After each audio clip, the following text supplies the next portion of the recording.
15वां अध्याय कृष्ण विरह व्यथित पांडवों का परीक्षित को राज्य देकर स्वर्ग सिधारना।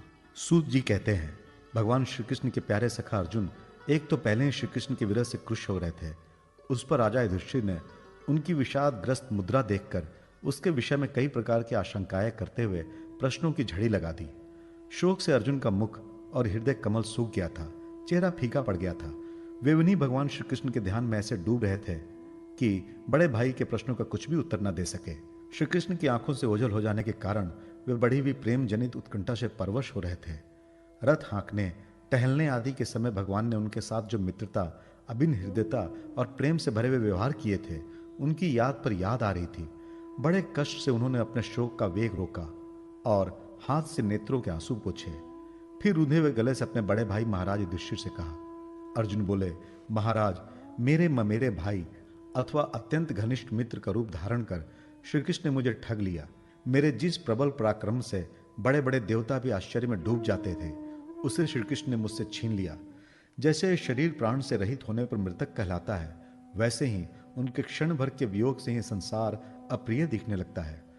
उनके आश्रय से द्रौपदी स्वयंवर में राजा द्रुपद के घर आए हुए कामोन्मत्त राजाओं का तेज मैंने हरण कर लिया। धनुष पर बाण चढ़ाकर मत्स्य वेद किया और इस प्रकार द्रौपदी को प्राप्त किया था।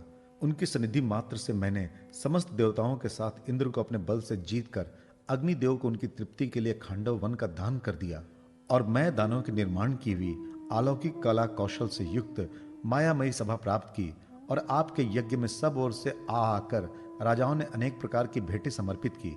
10,000 हाथियों की शक्ति और बल से संपन्न आपके इन छोटे भाई भीमसेन ने ही उन्हीं की शक्ति से राजाओं के सिर पर पैर रखने वाले अभिमानी जरासंध का वध किया था।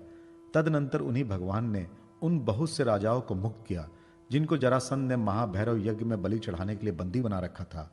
उन सब राजाओं ने आपके यज्ञ में अनेकों प्रकार के उपहार दिए थे। महारानी द्रौपदी राजसु यज्ञ के महान अभिषेक से पवित्र हुए अपने उन सुंदर केशों को, जिन्हें दुष्टों ने भरी सभा में छूने का साहस किया था, बिखेर कर तथा आंखों में आंसू भरकर जब श्री कृष्ण के चरणों में गिर पड़ी, तब उन्होंने उसके सामने उसके उस घोर अपमान का बदला लेने की प्रतिज्ञा करके उन धूर्तों की स्त्रियों की ऐसी दशा कर दी कि वे विधवा हो गई और उन्हें अपने केश अपने हाथों खोल देने पड़े। वनवास के समय हमारे वैरी दुर्योधन के षड्यंत्र से 10,000 शिष्यों को साथ बिठाकर भोजन करने वाले महर्षि दुर्वासा ने भी हमें दुस्तर संकट में डाल दिया था। उस समय उन्होंने द्रौपदी के पात्र में बची हुई शाक की एक पत्ती का ही भोग लगाकर हमारी रक्षा की। उनके ऐसा करते ही नदी में स्नान करती हुई मुनि मंडली को ऐसा प्रतीत हुआ मानो उनकी तो बात ही क्या, सारी त्रिलोक ही तृप्त हो गई है। उनके प्रताप से मैंने युद्ध में पार्वती सहित भगवान शंकर को आश्चर्य में डाल दिया तथा उन्होंने मुझको अपना पाशुपत नामक अस्त्र दिया। साथ ही दूसरे लोकपालों ने भी प्रसन्न होकर अपने अपने अस्त्र मुझे दिए। और तो क्या, उनकी कृपा से मैं इसी शरीर से स्वर्ग में गया और देवराज इंद्र की सभा में उनके बराबर आधे आसन पर बैठने का सम्मान प्राप्त किया। उनके आग्रह से जब मैं स्वर्ग में ही कुछ दिनों तक रह गया, तब इंद्र के साथ समस्त देवताओं ने मेरी इन्हीं गांडीव धारण करने वाली भुजाओं का निवात कवच आदि दैत्यों को मारने के लिए आश्रय लिया। महाराज, ये सब जिनकी महती कृपा का फल था, उन्हीं पुरुषोत्तम भगवान श्री कृष्ण ने मुझे आज ठग लिया। महाराज, कौरवों की सेना भीष्म, द्रोण आदि अजय महामत्स्यों से पूर्ण अपार समुद्र के समान दुस्तर थी, परंतु उनका आश्रय ग्रहण करके अकेले ही रथ पर सवार हो मैं उसे पार कर गया। उन्हीं की सहायता से आपको याद होगा, मैंने शत्रुओं से राजा विराट का सारा गोधन तो वापिस ले ही लिया, साथ ही उनके सिरों पर से चमकते हुए मणिमय मुकुट तथा अंगों के अलंकार तक छीन लिए थे। भाई जी, कौरवों की सेना भीष्म, कर्ण, द्रोण, शल्य तथा अन्य बड़े बड़े राजाओं और क्षत्रिय वीरों के रथों से शोभायमान थी। उनके सामने मेरे आगे आगे चलकर वे अपनी दृष्टि से ही उन महारथी युद्धपतियों की आयु, मन, उत्साह और बल को छीन लिया करते थे। द्रोणाचार्य, भीष्म, कर्ण, भूरिश्रवा, सुशर्मा, शल्य, जयद्रथ और बालिक आदि वीरों ने मुझ पर अपने कभी न चुकने वाले अस्त्र चलाए थे, परंतु जैसे हिरण्यकशिपु आदि दैत्यों के अस्त्र शस्त्र भगवत भक्त प्रहलाद को स्पर्श नहीं करते थे, वैसे ही उनके शस्त्रास्त्र मुझे छू तक नहीं सके। ये श्री कृष्ण के भूज दंडों की छत्र छाया में रहने का ही प्रभाव था। श्रेष्ठ पुरुष संसार से मुक्त होने के लिए जिनके चरण कमलों का सेवन करते हैं, अपने आप तक को दे डालने वाले उन भगवान को मुझ दुर्बुद्धि ने सारथी तक बना डाला। आह, जिस समय मेरे घोड़े थक गए थे और मैं रथ से उतरकर पृथ्वी पर खड़ा था, उस समय बड़े बड़े महारथी शत्रु भी मुझ पर प्रहार न कर सके, क्योंकि श्री कृष्ण के प्रभाव से उनकी बुद्धि मारी गई थी।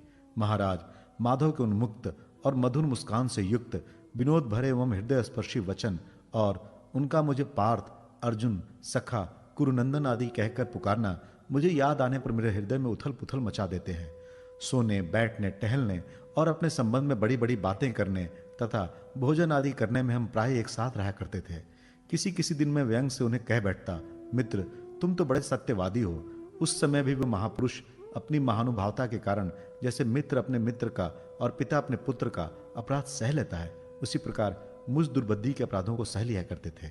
महाराज जो मेरे सखा, प्रिय मित्र नहीं मेरे हृदय ही थे, उन्हीं पुरुषोत्तम भगवान से मैं रहित हो गया हूं। भगवान की पत्नियों को द्वारका से अपने साथ ला रहा था, परंतु मार्ग में दुष्ट गोपों ने मुझे एक अबला की भांति हरा दिया और मैं उनकी रक्षा नहीं कर सका। वही मेरा गांडीव धनुष है, वही बाण है, वही रथ है, वही घोड़े हैं और वही मैं रथी अर्जुन हूं, जिसके सामने बड़े बड़े राजा लोग सर झुकाया करते थे। श्री कृष्ण के बिना ये सब एक ही क्षण में नहीं के समान सार शून्य हो गए। ठीक उसी तरह जैसे भस्म डाली हुई आहुति, कपट भरी सेवा और उसर में बोया हुआ बीज व्यर्थ हो जाता है।